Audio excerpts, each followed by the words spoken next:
Selfies with Jesus, looking at some up-close and personal encounters that Jesus had with some specific people and relating them to ourselves. So here's how I want to start today. I want to ask you a question. Have you ever had a room full of kids having a sleepover at your house, and they're outside running and playing like crazy all afternoon after school? You know, maybe it's a Friday, and they're just playing hard, and finally they drop into bed and everything's okay, and you go in there to wake them up the next morning and open the door. Is it fresh as a daisy in that room? You know what I'm talking about? Have you ever had that happen? It's not fresh as a daisy. Summer camps were the best. Youth groups in those camps, man, after a week of those things, the kids' socks just stick to the wall. I mean, it's not a good thing. I say all that to tell you that today I want to talk to you about a room that was filled with 24 very stinky feet attached to 12 very confused men. I said it's found in John chapter 13. We call these men the disciples, and the room was the place that they would, was the last place they would all ever congregate again with Jesus until after his crucifixion. John chapter 13. By the way, let me give some special props and thanks to the pastors of Traders Point Church up in Indianapolis, because a lot of the content of this message came from a study they did. Now, these disciples are gathered at a home. When we talk about the upper room experience, and we talk about around Easter time, we talk about the upper room, and when we have communion, oftentimes we talk about the upper room. It was actually a home in Jerusalem, and they went to this home to celebrate Passover. Passover was God's deliverance of the Israelites out of slavery and bondage in Egypt, and they commemorated that every year with this festival called Passover. And it was a festival, by the way, and the guys in this room would have been in a festive mood, probably joking. You know, when you get a room full of men together, probably a room full of ladies. I've never been in a room full of ladies, obviously, but as a man, but you understand, they joke and they have fun and they tell stories and all that kind of stuff. They would have been laughing with one another. Maybe, well, actually they were doing some competing with one another. How many of you know men can just turn about anything into a competition? I don't care what it is. Who's the strongest? Whose car's the fastest? Who can hit a golf ball the farthest? Who can throw a bowling ball the hardest? Who can eat the most hot dogs? Whatever. It's always a competition. And I don't know really, but I have this picture in my mind, at least when I think about this upper room. I have my picture of Jesus just taking it all in, just sitting at the table, sort of taking everything in. Maybe he's laughing himself. Yet maybe too he's a little somber, kind of like a mom and dad when you're playing with your kids and you're trying to be jovial and fun, yet your heart's troubled about something you can't really talk to the kids about. You've had experiences like that, right? I think that's kind of what was going on in Jesus' life. Let me read the first 3 verses to you in John chapter 13.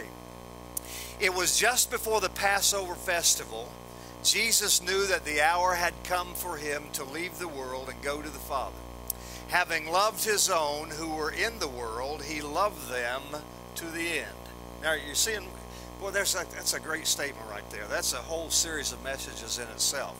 That he began loving them and he continued to love them even to the end. And that end has ramifications that are eternal. Verse 2, the evening meal was in progress, and the devil had already prompted Judas, the son of Simon Iscariot, to betray Jesus.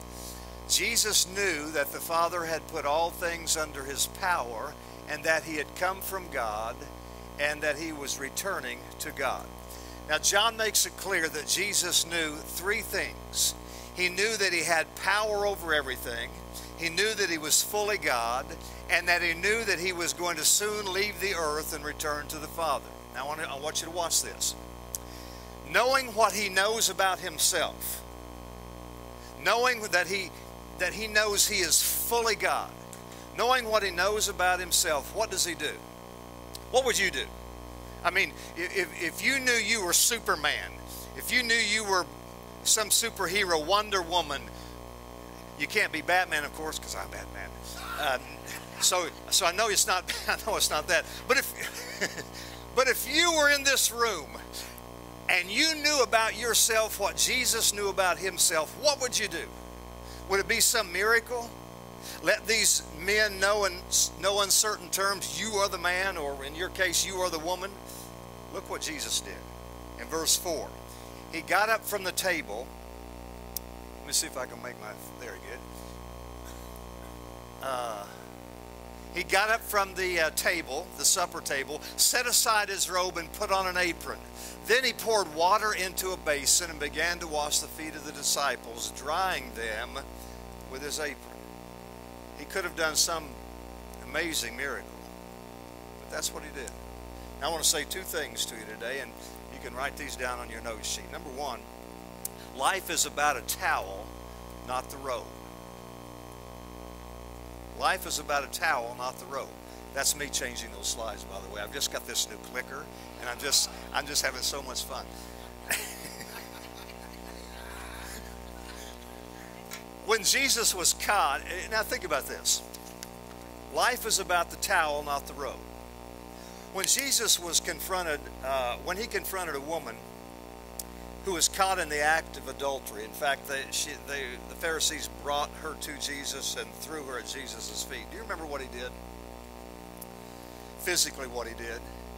The Bible records that Jesus got down in the dirt with her so that he could look at her eye to eye. He got down equal to her. Here, we see him take a basin and a towel, and the Bible says he knelt down in front of his disciples. Now, there's a good lesson. The lesson is love stoops. The lesson is love stoops down. God stoops down. He's on his knees in the dirt and the filth. Think about that. The architect of the universe, the maker of DNA, the designer of all that is, the great I am, stooping down to wash feet. Can you imagine these disciples who had been hungry to see the miracles and seen Jesus perform many miracles, in fact, and hungry to see him be even more powerful? Can you imagine the jaws dropping in this room? The disciples looking at one another, being amazed, so confused, thinking to themselves, what in the world is he doing? How can this be? And listen, they had seen Jesus do all these radical things for over 3 years, but this time, this radical thing that he did directly involved them and their personal vulnerability. Now, the practice of foot washing, some of you may have grown up in churches where they literally did foot washing ceremonies. It can be found in all the ancient civilizations, in fact, especially in the sense of cleansing, because most people wore sandals year-round. Now, I want you to think about the Bible days. You're aware of this. People, for the most part, pretty well walked everywhere they went. And they walked with open-toed sandals like some of you are wearing today. And most all of us wear from time to time in Florida. Now, think about this. Because they did that, they were walking on dusty roads. If they walked through a field, it was usually muddy. There was no city dump, so there was trash everywhere. And also you would walk the same path that donkeys and camels were walking, and so you would walk through the droppings of all the animals. That means their feet would have been hard and would have been calloused and would have been covered in mud and camel dung. I'm talking stanky. You understand, right? That's why the first thing that happened when you entered in someone's home was your feet would be washed. That was just the custom. And usually it was done by a servant or someone of lesser standard than the one who was being washed. Now, Luke tells us in his account of this story that they were in a borrowed room. In other words, this was a house where there would not be a servant on duty. There would not be a slave there on duty to wash feet. So these men show up before Jesus shows up, and they don't really know what to do. They're used to walking into a room with dirty, stanky feet, and someone washes them for them, right? Now they don't know what to do. They're kind of standing around like, oh, well, okay, well, now what do we do? And everybody's feet's dirty, and everybody's wondering who's going to wash my feet. But no one would take the initiative to wash someone else's feet in the room. And no one would even dare wash their own feet. So what happens? What happens is Jesus himself pushes back from the table. He removes his outer garment and he picks up a towel. And the disciples are shocked. They are blown away. If you ever want to know what God looks like, if someone ever asks you, what does your God look like? This is what God looks like. God on earth is a servant. Jesus on earth is a servant. F.F. Bruce writes it this way. At the moment he washed the disciples' feet, the form of God was not exchanged for the form of a servant. It was revealed in the form of a servant. In other words, it's not that Jesus acts like a servant right here. It is that in his essence, he is a servant. If you go back and read Mark chapter 10, do that sometime this week.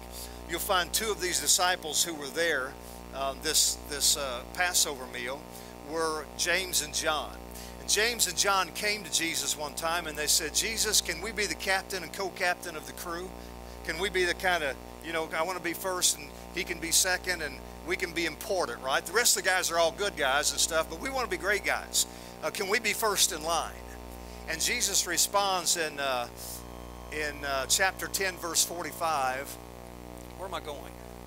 My clicker's not clicking. Jesus responds in Mark 10:45, I have not come to be served, but to serve and to give my life a ransom for many. Let me ask you something. Have you ever had a day at the spa? You men, never mind. Ladies, do you have a spa day? We give our kitty spa day.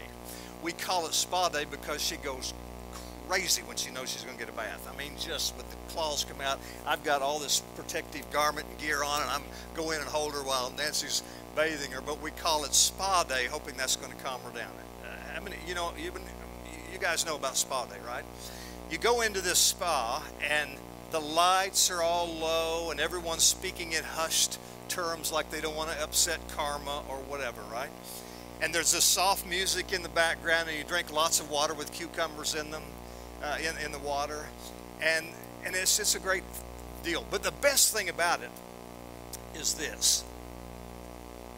For me, the best thing in the spa is the robe. Oh man, it's soft, it's good. It's the robe. Tim, come here just a second.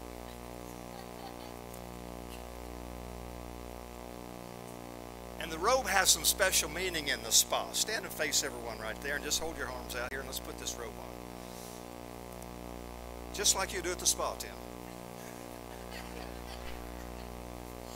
Okay, now this might be a little small for you. This is my honey's robe, but okay. All right, now feel that robe. Feel that robe. Feel good? Now, you see, in the spa you don't wear a t-shirt. There's no pants on the ground, you're looking like a fool with your pants on the ground. None of that kind of stuff. It's all about the robe. And the robe is symbolic. It's not just for comfort, but when they put the robe on you, that's symbolic. It's symbolic that today, my friend, it's all about you. Today we're catering to you. It's all about, don't you feel special? You feel like it's all about you, don't you? No, of course you do. Of course you do. So in other words, it's all about you. It's all about your comforts. It's all about your desires. No one else matters, just you. Tim already said he's feeling special right here. That's the message of the world. The world says it could be about you.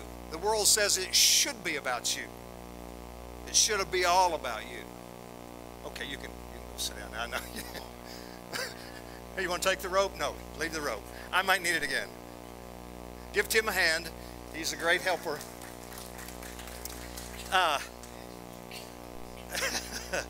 Your comforts, your wants, your desires, no one else matters. It's just about you. And that's the message of the world. Everything should be about you. Look at advertising today. All the advertising, the advertising industry, you see it on the television on every single commercial. No matter what they're selling, whether it's a car or a house or an iPhone or a box of cereal or whatever it is, what's the draw? What's the carrot? What's the dangling carrot? It is, hey, this is all about you. They designed this for you. This is for your comfort. This is for your sake. This is for your success. This is to make you feel good. But then Jesus comes along and says, guys, that's not so true. Here's real life. Here's what it's about. It's not about the robe, it's just about an old ordinary towel. Jesus says it's not about being served, it's about serving. That's life. I watched POTUS's address this past week, as a lot of you probably did too. And after it was over, I heard and read all the civil and uncivil discourse. Online, it's always crazy. But not just online, across that aisle too. And as I was reading a couple of the things that some of the senators and congressmen were saying, I thought to myself, what would our country be like? What would our world be like if those men and women set the example for the rest of us by stopping the rhetoric and just picking up a towel? I wonder what a difference that would make. What if they washed each other's feet across that aisle? And not just in the physical sense, but in the sense of just serving one another across that aisle.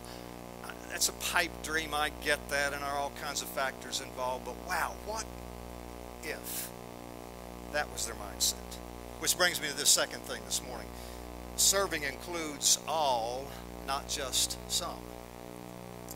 We can't be selective in our serving. We serve whom God places in our life. We serve where we are with who we are. John 13 verse 6 through 11 says this. He came to Simon Peter. He was washing the disciples' feet. And when he got to Simon, Simon Peter said, Lord, are you going to wash my feet? Whoa, wait a minute. Jesus replied, you don't realize now what I'm doing, but later you will understand. No, said Peter, you shall never wash my feet. Jesus answered, unless I wash your feet, unless I wash your feet, you have no part with me. Then Lord, Simon Peter said, not just my feet, but my hands and my head as well. Jesus answered, those who have had a bath need only to wash their feet. Their whole body is clean, and you are clean, though not every one of you. In other words, you're innocent. Your faith is innocent, but not all of you. For he knew who was going to betray him, and that was why he said, not everyone was clean. Now, a couple of things come to mind here when I studied this. The first one is, sometimes it's easier for me to give to someone than it is to receive from someone. Have you ever had that? Sometimes we feel uncomfortable when we're about to receive from someone, for whatever reason, multitudes of reasons. But could it be that part of serving is receiving? Here's where I'm going. When someone wants to do something nice or helpful for me, and I let them, aren't I allowing them to use their gifts and to honor the Lord through their service? Absolutely I am. And so while it may be uncomfortable for you to be a receiver because you love to be a giver, at the same time, that's part of the giving process, is being able to receive. So when God's trying to encourage you or minister to you or even build you up through other people, learn how to receive that. Let Jesus wash you and serve you through other people, because how many of you know that's a good thing for all of us? And then look at verse 5. After that, he poured water into a basin and began to wash his disciples' feet, drying them with a towel that was wrapped around him. You know, I can only imagine what it felt like to these disciples. You think about who was in that room. And it must have been very emotional for some of them. Like Matthew, for instance. Matthew was this former tax collector who could not have ever imagined, at least in his adult life, that anyone would find anything redeemable about him. Because after all, everyone hated the tax collector in this day, remember? I'm not sure that doesn't apply to today too. But in this day, the tax collectors were despised because they were not just tax collectors, they were robbers. They robbed people, they taxed people anything they wanted to. But don't you know that when Matthew looked into his Savior's eyes, he just sort of sensed all is well in my world. I know when I really get in God's face. And God really gets in my face. And we have that moment where we just click. You know that moment, right? You've done it with your husband, your wife, your best friend. You have that moment where you kind of have eye to eye and you just click on something.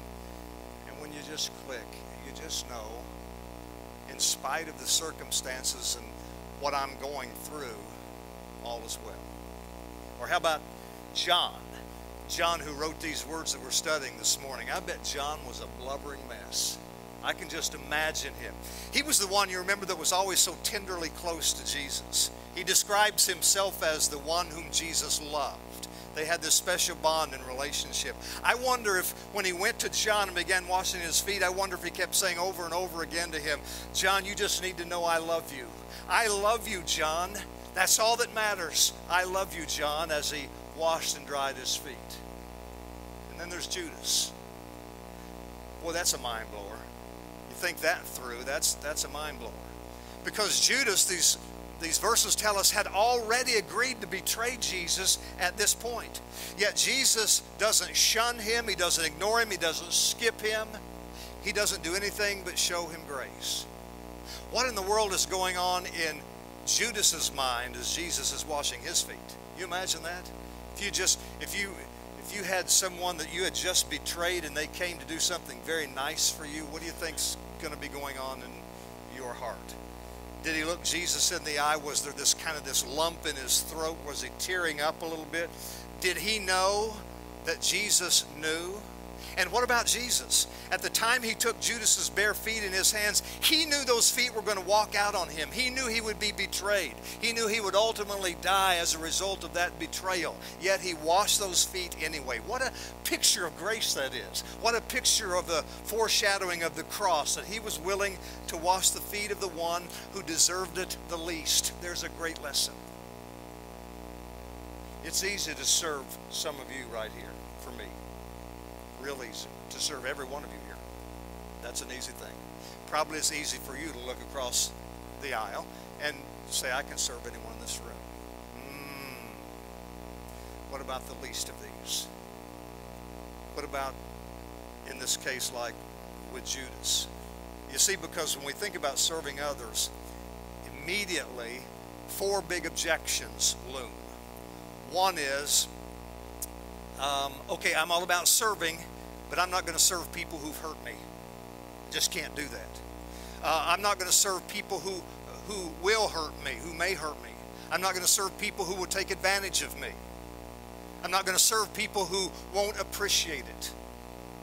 We have objections like that. Then all of a sudden, we read that Jesus washes the feet of Judas. How does that grab you?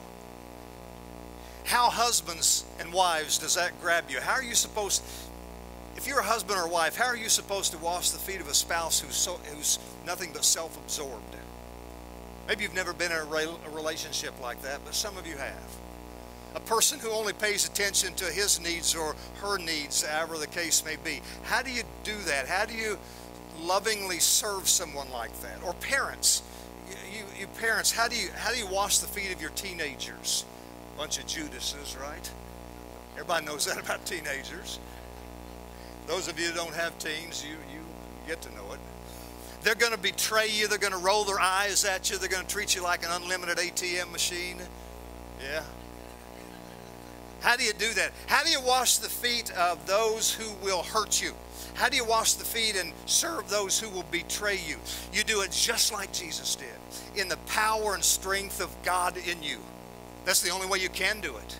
That's why Paul would later say in the book of Philippians, I can do all things, even serving those who betrayed me, even serving those who I don't like, even serving those who are the least of these. I can do all things in Christ, who is the one giving me strength.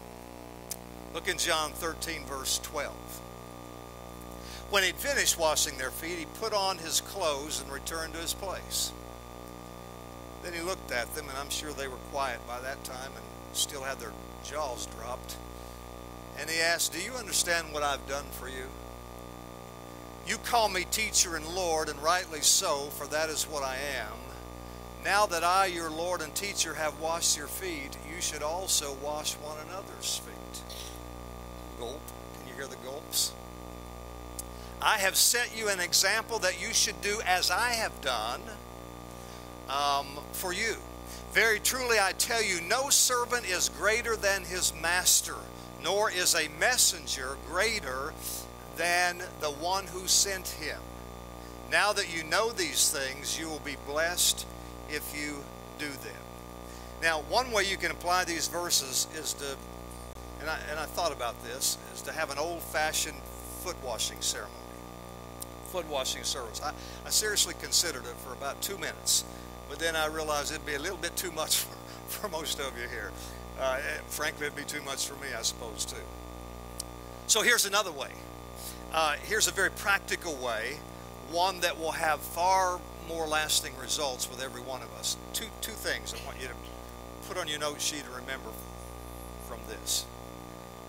Here's how you apply this teaching in John 13. First of all, you wash the feet of your family.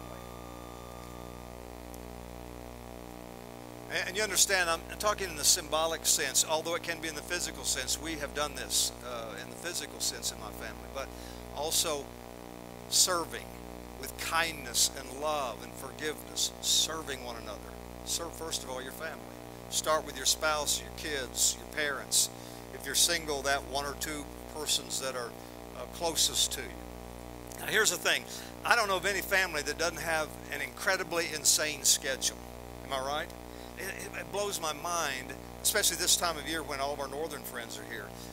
The traffic, it's not just Friday night and it's not just Saturday afternoon. It is 24/7 around here. No matter where you go in this greater Brandon area, it's an amazing thing. And there are people that are so stressed out, and everybody's got this insane schedule they're trying to keep. You've heard that phrase, like chickens running around with their heads cut off. That's the idea. It means for whatever reason, you're pegging out the stress meter. Most of you have that kind of lifestyle. In fact, I suspect, and it bothers, it affects us. That's why I suspect that most of us would not want anyone to hear the way we talk or yell at each other when we're trying to get out of the house, or when we're running out to get in the rat race in the morning, and or even getting ready to come to church and trying to get everybody in the car and all those kinds of things. Or even when you're trying to decompress after coming home while you still know you got a million things still left to do, but somehow you're trying to decompress. Here's a question. What would it do to the stress levels in your relationships if you stopped pointing fingers of blame and yelling and start washing feet? In other words, if you start looking to meet the other person's needs first, if you start serving one another in your relationship instead of demanding that the other person serve you. And this is tough. Believe me, I get that. But it can happen if we really want it to happen. Then the second thing is, application-wise, wash the feet of other people. Not just in your family and those closest to you, but others. Take work or school, for instance. For some of you, that's a tough environment. Your work situation is a tough environment. School situation. I mean, you got the Antichrist sitting right next to you where you work or where you go to school, right?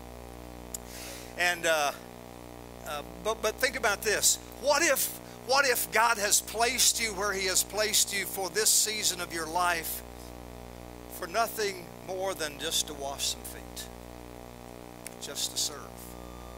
That's why you happen to be in the situation. You see, this is a huge thing, because the truth is, you guys have a ministry outside this church I will never have, and I have a ministry outside this church that you will never have. At work and in our homes, those are different. They are similar in style, but they are different in essence. And so, everywhere life takes you during the week, it doesn't necessarily take me. But we have opportunities. I have a ministry outside this church. You have a ministry outside this church, as well as we do in the church, that's for sure. I have this friend, and like several of my friends, and they would describe me the same way, he's a train wreck. I mean, he's really a train. Y'all, does anybody have a friend who's just a train wreck? I mean, boy, just, wow. This guy's he has some really messy areas.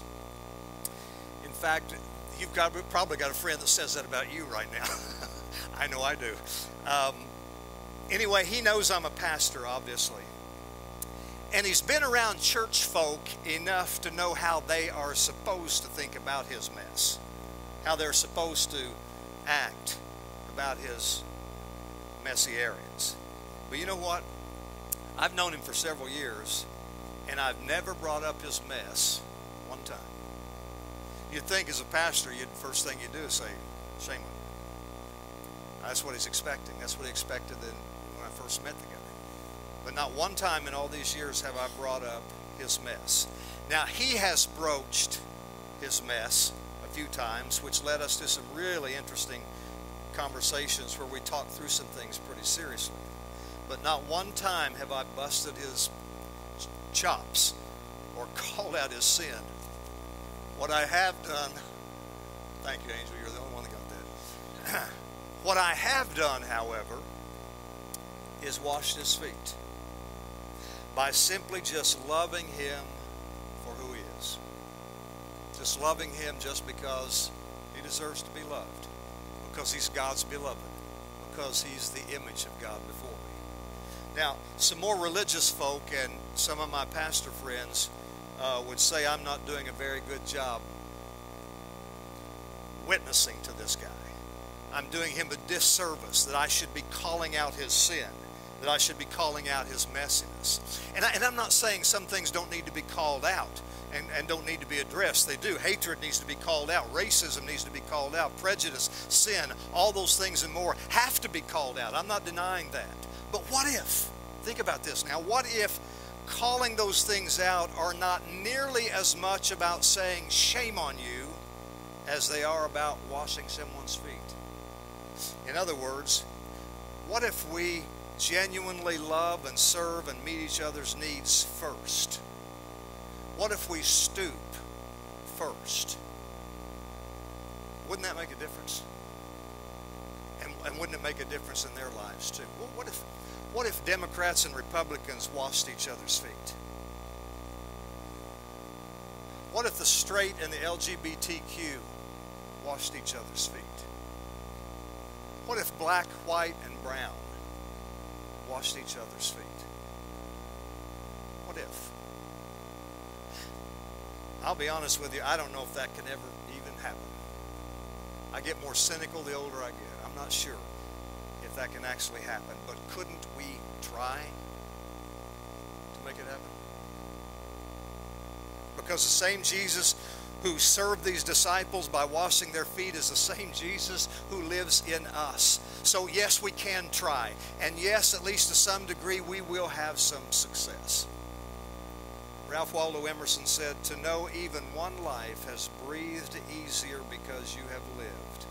This is to have succeeded." Isn't that a great quote? I'm going to say it again, it's so good. To know even one life has breathed easier because you have lived. This is to have succeeded. By the way, serving someone involves kindness, it involves love, it involves helping, it involves doing things for people. It can also involve frustration. It can also involve a lot of effort, and it can also involve patience. Now, I want to play a really short video. You're probably, like I am from time to time, where you have subtitles, okay? But this is a short video, but it has subtitles, and I want you to think about effort, and I want you to think about patience before you leave here today, and you're thrust into your environment, and you're going to be confronted with washing feet, okay? All right, look at this.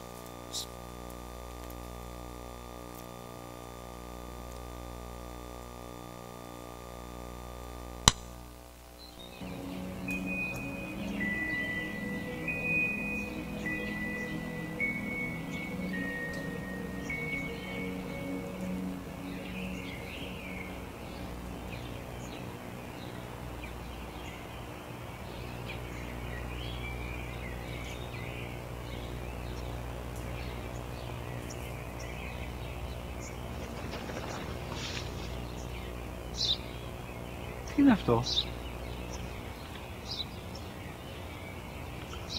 Ένα σπουργίτη.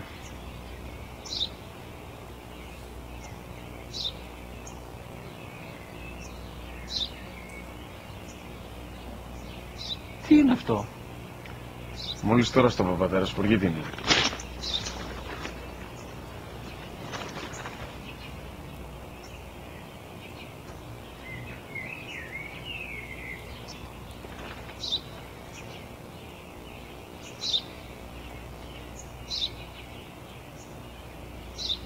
Τι είναι αυτό? Ένα σπουργίτη είναι, πατέρα. Ένα σπουργίτη. Σπου-γι-τι.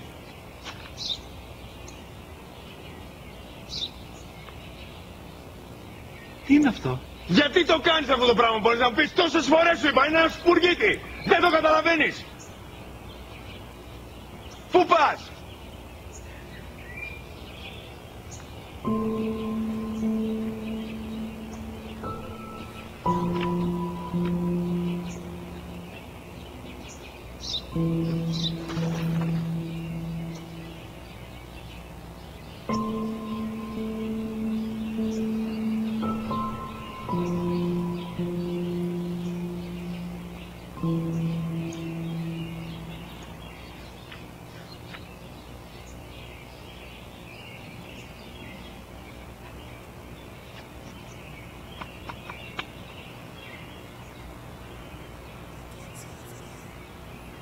Δυνατά. Σήμερα ο μικρός μου γιος που πριν λίγες μέρες έκλεισε τα 3 καθόταν μαζί μου έξω στο πάρκο όταν ένα σπουργίτη ήρθε και κάθισε απέναντί μας. Ο γιος μου με ρώτησε 21 φορές τι ήταν αυτό και το απάντησε και τις 21 φορές ότι ήταν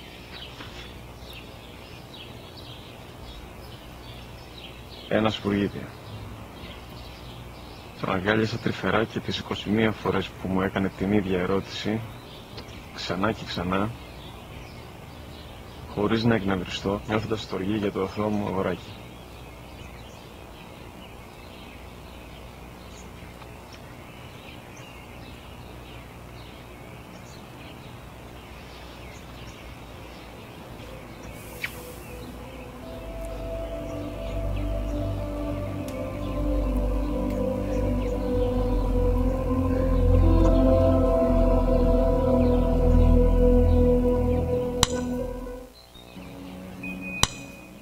Served and one learned to serve, we hope.